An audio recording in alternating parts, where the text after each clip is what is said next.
বেশি ক্যানদানি মারতে গেলে যা হয়। ম্যাথটা এখন থেকে অল্প অল্প করে করার চেষ্টা করেছি। এই যে এদিকে দেখতে পাচ্ছ ম্যাথ ট্যাথ সব করেছি, আর এখন অল্প অল্প করে ম্যাথটা আমি প্র্যাকটিস করছি, না হলে তো কিছু পারব। হ্যালো, আমি রিয়া। আমার চ্যানেল রিয়াজ ডেইলি ব্লগ চ্যানেলে তোমাদের সকলকে জানাই আমার তরফ থেকে অনেক অনেক ওয়েলকাম। তো সামনেই তো WBSSC group C group D এর পরীক্ষা, already form fill up start হয়ে গেছে। তোমাদের মধ্যে কারা কারা ফর্ম ফিল আপ করেছো অবশ্যই কিন্তু জানিও, যারা আমার ভিডিও রোজ দেখো। তো যাই হোক, তো আমি এখনও ফর্ম ফিল আপ স্টার্ট করিনি, আমি ফর্ম ফিল আপ কিছুদিনের মধ্যেই করব আর কি। তো এখন হচ্ছে আমি একটু পড়ছিলাম, আর সামনেই তো পরীক্ষা, তোমরা সবাই বুঝতেই পারছো। Hello, welcome back to my channel. আশা করছি তোমরা সকলে খুব ভালো আছো। তো চলে এসেছি নতুন আরও একটি ভিডিও নিয়ে। আমি রিয়া, আমার চ্যানেল রিয়াজ ডেইলি ব্লগ চ্যানেলে তোমাদের সকলকে জানাই অনেক অনেক শুভেচ্ছা। তো আজকে হচ্ছে নভেম্বরের 4 তারিখ। তোমরা অলরেডি জেনে গেছো, অনেকে অ্যাপ্লাই হয়তো করে ফেলেছো যে নভেম্বরের 3 তারিখ থেকে কিন্তু আমাদের WBSSC গ্রুপ সি এবং গ্রুপ ডি এর ফর্ম ফিল আপ স্টার্ট হয়ে গেছে। তো এই যে আমি এখন বই নিয়ে বসে পড়েছি। এখন দেখছো অনেকটাই রাত্রি, নয় সন্ধ্যাবেলা, জাস্ট পড়াটা শুরু করব, তাই আগে ভাবলাম ভিডিওটা চালু করে দিই। তো আজকে হচ্ছে আমি পড়বো, মানে যেহেতু সময় খুব কম, আর সম্ভবত পরীক্ষা হয়তো জানুয়ারিতে হবে শুনছি যেটা। তো জানি না, ফেব্রুয়ারিতে হতে পারে, আমি সঠিক বলতে পারবো না যেহেতু জানি না। তো যেহেতু মোটে ধরতে গেলে 2 মাস বাকি আছে, তো সেখানে তো অনেক সিলেবাস, তোমরা জানো 15টা লেসন আছে, তারপর তো অঙ্ক ইংলিশ আছে, অঙ্কের বোধহয় 12-13টা লেসন, ইংলিশের 10টা লেসন। এ করতে অনেক মাথায় চাপ, বুঝতেই পারছো। তো সেহেতু আমার যেটুকু পড়া হয়েছে, আমি বলবো না যে আমি সব পড়া হয়ে গেছে, তো আমার যেটুকু পড়া হয়েছে আমি এখন কি করব বলো তো, এখন কুইক রিভিশন স্টার্ট করব, কারণ আমি এখন রিভিশন করছি। তো সেইটাই আমি তোমাদের সাথে শেয়ার করব যে আমি আজকে কী কী রাত্রিবেলায় পড়ছি। আর যেহেতু সময় বললাম অল্প, আর সেহেতু আমার এখন অত পড়ার সময় নেই, জানি অনেক কিছু পড়তে হতো এখনও, কিন্তু আমার অঙ্ক, মানে অঙ্ক ইংলিশ এই দুটো, মানে বলছি না, এত উইক এত উইক, আমি তো শুরুই করিনি অঙ্ক ইংলিশ। তো কি করব বুঝতে পারছি না। তো আমার কাছে যে বইটা আছে এখন, এই বইটা থেকেই আমি এখন যেটুকু পড়েছি সেটুকুই চলো রিভিশন করি। আর ফার্স্ট আমি পড়ছি হচ্ছে ভারতীয় সংবিধানের MCQ। তোমরা অনেকে জিজ্ঞেস করেছো যে আমি কি মানে ভেতর, মানে যে বিষয়বস্তু সেগুলো কি পড়ছি। না দেখো, সেগুলো পড়তে অনেক মানে সময় লেগে যাবে, আমার তো সেগুলো হয়নি। MCQগুলো করেছি, মানে করছি আর কি।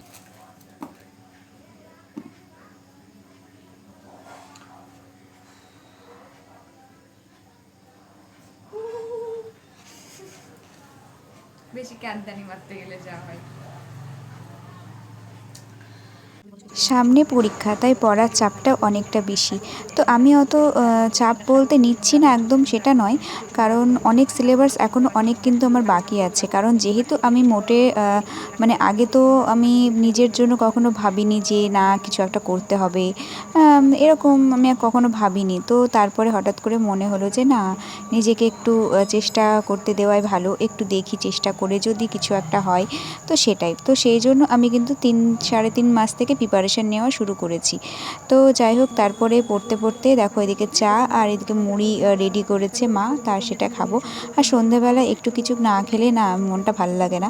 তো যাই হোক, তারপরে আমি আবার একটু রিভাইজ দিতে শুরু করেছি। তোমরা আবার ভেবো না যে আমার সমস্ত কিছুটা কমপ্লিট হয়ে গেছে, আমার কিন্তু একদমই কমপ্লিট হয়নি, কমপ্লিট করতে পারিনি। আমি যেটুকু না হয়েছে, যেটুকু না করতে করতে পেরেছি আর কি, সেটুকুনাই আমি রিভাইজ দিচ্ছি আর কি। তো যাই হোক, আমার মতের কোনো ঠিক নেই, এই এখন রিভাইজ দিচ্ছি, আবার এখন হয়তো মনে হচ্ছে না নতুন কিছু পড়ি এরকম। তো আমি যে কখন কোনটা করব বুঝতে পারছি না। আচ্ছা তোমরা একটু বলে দাও তো যে আমার কোনটা করলে ভালো হবে, রিভাইজ নাকি নতুন কিছু পড়া, মানে নতুন যেগুলো হয়নি সেগুলোকে পড়া। তো আমি বুঝতে পারছি না, আমি ভাবলাম রিভাইজ করি, একবার ভাবছি নতুন নতুন কিছু পড়ি। তো সেটাই, তো আমি মানে সিদ্ধান্ত নিতে মানে পারছি না আর কি। তো যাই হোক, দেখো আমি এখন এই যে MCQ কোশ্চেনগুলোই করছিলাম, রিভাইজ করছিলাম। আর চলো তোমাদের সাথে কিছু MCQ প্রশ্ন শেয়ার করা যাক। তোমরা আমাকে জানতে চেয়েছো যে ভিডিওর মধ্যে যে কিছু MCQ কোশ্চেন শেয়ার করলে ভালো হয়। তো চলো এখন আমি তোমাদের সাথে বেশ কিছু MCQ কোশ্চেন শেয়ার করি। একটু ওয়েট, আমি আগে খুঁজে নিই কোনগুলো বলবো, আসলে দেখতে হচ্ছে কোনগুলো বলবো, ঠিক আছে, আগে দেখে নিই। এখন হচ্ছে 9টা 5 বাজলো, আর এখন আমার হচ্ছে যেটা আমি জিকে পড়ছিলাম তো সেটা আমার কমপ্লিট হয়ে গেল, যেটুকু আমার করার মানে আজকে এইটুকু করব ভেবেছিলাম, তো সেটা কমপ্লিট করে এখন হচ্ছে এই যে ম্যাথ করব। তো ম্যাথের জন্য আমি এই খাতাটা করেছি, আর এইদিকে আমি মানে পেজটা ঠিকঠাক করেই রেখেছিলাম এই আর কি। তো চলো এখন আমি এদিকে ম্যাথ শুরু করব আর কি। তো ম্যাথটা এখন থেকে অল্প অল্প করে করার চেষ্টা করেছি। এই যে এদিকে দেখতে পাচ্ছ ম্যাথ ট্যাথ সব করেছি, আর এখন অল্প অল্প করে ম্যাথটা আমি প্র্যাকটিস করছি, না হলে তো কিছু পারবো না। আমি ম্যাথে এমনিতেই কাঁচা, এখন থেকে যদি অল্প অল্প করে না করি তবে শেষ করতে পারবো না। শেষ কি, শুরুই করেছি সবে। এত পড়েছে মনে হচ্ছে যেন চোখের তলায় কালি পড়ে গেছে, কিন্তু আদৌ সেটা নয়। আদৌ আমার মানে কাজল এত পড়েছি, পড়াশোনায় পড়িনি, কাজল এত পড়েছি মনে হচ্ছে যেন চোখের তলায় কালি পড়ে গেছে। তো যাই হোক, এখন আমি একটু অঙ্ক করব। তো আমার জিকে যেটুকু করার কথা তো সেটা আমার মানে হয়ে গেল মোটামুটি করা। তো এখন হচ্ছে 9টা বাজলো, এখন অঙ্ক করব। তো চলো আমি এখন অঙ্কগুলো করে নিই, আর তোমরা কিন্তু অবশ্যই ভিডিওটা দেখতে থাকো, ঠিক আছে? তো চলো এখন অঙ্কটা করে নিই। আচ্ছা, আমি তো এখন অঙ্ক করছি, তার সঙ্গে তোমাদেরকে আমি বেশ কিছু এমসিকিউ কোশ্চেন শেয়ার করছি, ঠিক আছে? এখনও না আমি, আচ্ছা ঠিক আছে বলছি। তো 1 নম্বর হচ্ছে সালোক সংশ্লেষের সময় কি প্রয়োজন হয়? ক্লোরোফিলের প্রয়োজন হয়। তারপরে কাকে কোষের মস্তিষ্ক বলা হয়? নিউক্লিয়াসকে। তারপরে হচ্ছে আমি শুধু অপশন এরকম করে বলে দিচ্ছি, অত অপশন বলছি না। তারপরে হচ্ছে কোষ প্রাচীর পাওয়া যায় কোথায়? উদ্ভিদ এবং ব্যাকটেরিয়া উভয় কোষেই কোষ প্রাচীর পাওয়া যায়। তারপরে কোশ্চেন হচ্ছে হ্যাঁ, নিচের কোনটি মূল নয়?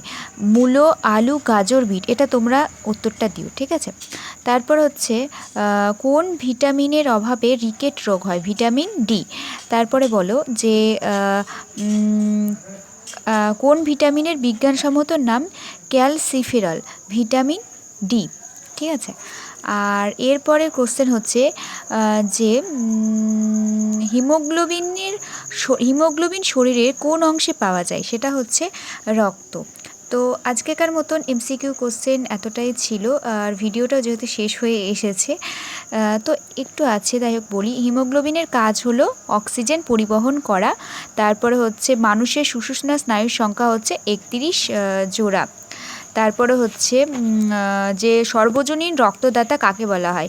তোমরা এটা অ্যান্সার দেবে, ঠিক আছে? যার ও গ্রুপের রক্ত আছে, নাকি এ গ্রুপের রক্ত, নাকি এ বি গ্রুপের রক্ত, নাকি বি গ্রুপের রক্ত।